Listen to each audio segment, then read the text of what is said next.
Pakistan అణ్వాయుధాలను పరీక్షిస్తోందన్న America అధ్యక్షుడు Donald Trump వ్యాఖ్యలను దాయాది దేశం పాకిస్తాన్ నిజం చేస్తున్నట్టే కనిపిస్తుంది.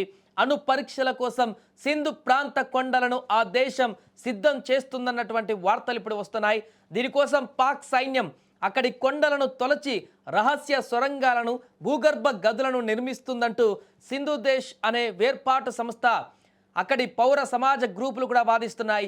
ఈ యొక్క ప్రయత్నం నుంచి పాక్ను అడ్డుకోవాలంటూ ఐక్యరాజ్య సమితి ప్రధాన కార్యదర్శి ఆంటోనియో గుటెరస్తో పాటు అంతర్జాతీయ అణుశక్తి సంస్థ ఐరాస అనుబంధ మానవ హక్కులు అణు నిరాయుధీకరణ విభాగాల ప్రతినిధులకు అవి లేఖలు రాశాయి. అతి గోప్యంగా అణు పరీక్షలు నిర్వహించడం లేక భారత దాడులకు అదనంగా దూరంగా తన అణ్వాయుధ నిల్వలను తరలించడం అనేది ఈ యొక్క సన్నాహాల వెనుక పాక్ ఉద్దేశం అయి ఉండవచ్చని కూడా తెలిపాయి. దీనివల్ల సింధు ప్రాంత భద్రత ప్రమాదంలో పడనుందని కూడా ఆ లేఖలో ఆందోళన వ్యక్తం చేశారు వారు. సింధు ముతాహిద్ మహాజ్ అనే పౌర సమాజ గ్రూప్ చైర్మన్ షఫీ బర్ఫాత్ పేరిట మీడియాకు విడుదల చేసినటువంటి ఈ లేఖలో సింధులో ఎక్కడెక్కడ సొరంగాలను తవ్వుతున్నారనేటువంటి వివరాలను కూడా దాంట్లో స్పష్టంగా పొందుపరిచారు.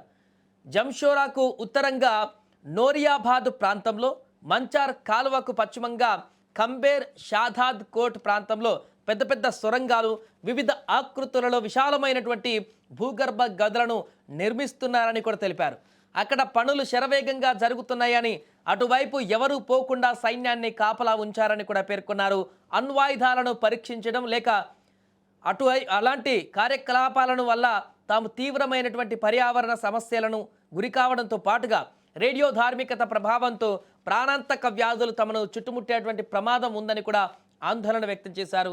సాంకేతిక నిపుణులను సింధు ప్రాంతానికి పంపాలని కూడా అణుశక్తి సంస్థలను స్వతంత్ర నిజ నిర్ధారణ కమిటీని ఏర్పాటు చేయాలని కూడా ఐరాస జనరల్ సెక్రటరీని మానవ హక్కుల పర్యావరణ సంబంధ ప్రభావ అంచనా కోసం బృందాలను పంపాలని కూడా ఐరాస అనుబంధ విభాగాలకు ప్రతినిధులు లేఖలో పేర్కొన్నారు. వారు వచ్చి ఇక్కడ ఖచ్చితంగా ఏం జరుగుతుందో పూర్తిగా అబ్జర్వ్ చేయాలి, దీన్ని కట్టడి చేయాలంటూ కూడా వారు ఆవేదన వ్యక్తం చేస్తున్నారు. అక్కడ స్వచ్ఛంద సంస్థలు కానీ మిగతా ప్రతినిధులు కానీ.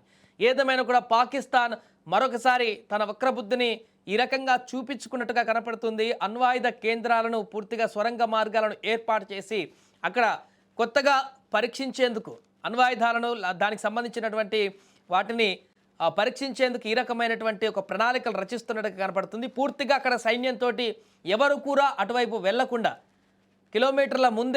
చాలా కిలోమీటర్ల ముందే అక్కడ పూర్తిగా సైన్యంతో కాపలా ఉంచి ఏ ఒక్క పురుగును కూడా అటువైపు వెళ్ళనివ్వకుండా అడ్డుకట్ట వేస్తున్నారు.